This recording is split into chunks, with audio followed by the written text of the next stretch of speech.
Agriculture extension, कृषि प्रसार। BSc कृषि में इसको 4 वर्षीय जो बीएससी कृषि कोर्स होता है उसमें कृषि प्रसार एक जो सब्जेक्ट है, डिसिप्लिन है, उसको लगाया गया है। ऐसे ही एमएससी जो एग्रीकल्चर, एमएससी एग्रीकल्चर में भी एक्सटेंशन से एमएससी एग्रीकल्चर होता है।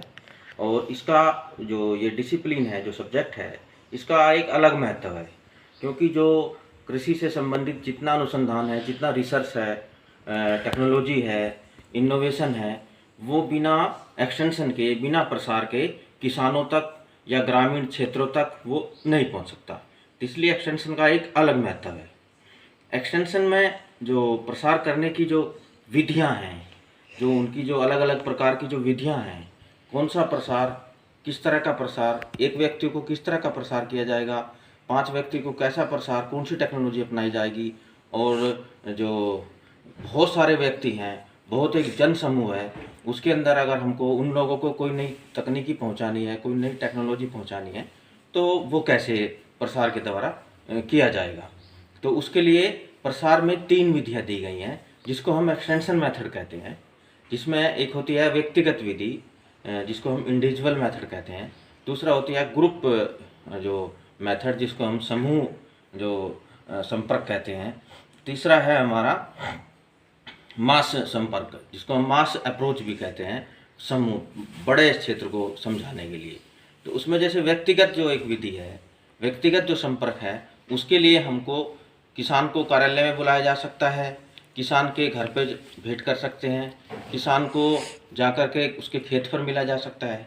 इसी प्रकार से आपका जो समूह विधि है, उसमें हम जो है मेथड डिमोन्स्ट्रेशन को यूज कर सकते हैं, समूह चर्चा कर सकते हैं, बैठक, छोटी बैठक कर सकते हैं, किसान के खेत पर कर सकते हैं, किसान के घर पे कर सकते हैं, और सरकारी जगह पर कर सकते हैं, गोष्ठी कर सकते हैं। तो इस प्रकार से जो है समूह संपर्क होता है। उसके बाद जो है मास जो अप्रोच होता है, जिसको सामुदायिक विराट संपर्क भी कहते हैं, उसमें हम क्या क्या प्रयोग करते हैं किसानों को समझाने के लिए, किसानों को वो जानकारी देने के लिए।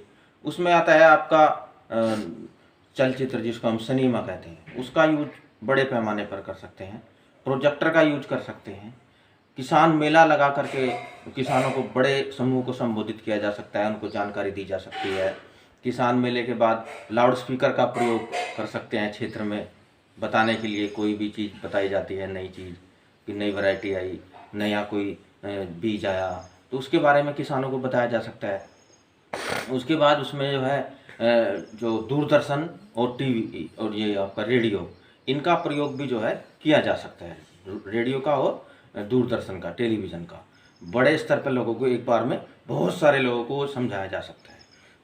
उसके बाद जो है हमारा जैसे जैसे ये कार्य चलता है, तो इसमें हम नए नए टूल्स भी लगा सकते हैं। कौन सा टूल्स, कैसे, जैसे मास कम्युनिकेशन में पोस्टर लगाया जा सकता है। तो ये सब टूल्स हैं, संपर्क की विधियां हैं, और संपर्क की विधियों में कौन सा टूल्स, कौन सा चीज़, कौन से संपर्क में काम आएगा, तो ये किसानों तक जो हम चीज़ें पहुंचा सकते हैं, तो उसमें इसको किया जाता है।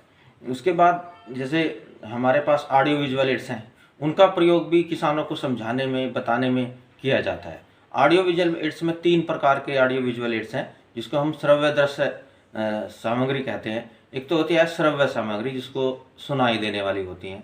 एक दृश्य सामग्री जो दिखाई देने वाली होती है। एक श्रव्य दृश्य सामग्री होती है, जो कि सुनाई और दिखाई दोनों होती हैं। जिसमें श्रव्य सामग्री में जैसे रेडियो है, टैप रिकॉर्ड है, 2-in-1 है, लाउड स्पीकर है, ये श्रव्य सामग्री है, ये यानी कि सुनाई देने वाली। उसके बाद दृश्य सामग्री, पोस्टर है, चार्ट है, लिफलेट है, इत्यादि बहुत सारी चीज़ें हैं, वो सुनाई देने वाली, दिखाई देने वाली। उसके बाद दिखाई और सुनाई दोनों तरह की जो है, जैसे टेलीविज़न है, पपेट है, जिसको कठपुतली कहते हैं, ड्रामा है, नाटक जिसको कहते हैं, और इस प्रकार से इत्यादि इत्यादि। तो वो दिखाई देने वाली और सुनाई देने वाली दोनों प्रकार की होती है। तो इन सभी की सहायता से प्रसार का कार्य किसानों के बीच में, ग्रामीणों के बीच में आसानी से किया जा सकता है, जिससे कि किसान अधिक से अधिक लाभान्वित हो और किसानों को नई जानकारी, नई टेक्नोलॉजी, नवाचार, उसका ज़्यादा से ज़्यादा उनको पता चले, जिससे कि उनका उत्पादन बढ़े, डेवलपमेंट हो, नई नई चीज़ों को वो अडॉप्ट करें, और जब अडॉप्ट करेंगे तो किसान का डेवलपमेंट होगा। Thank you.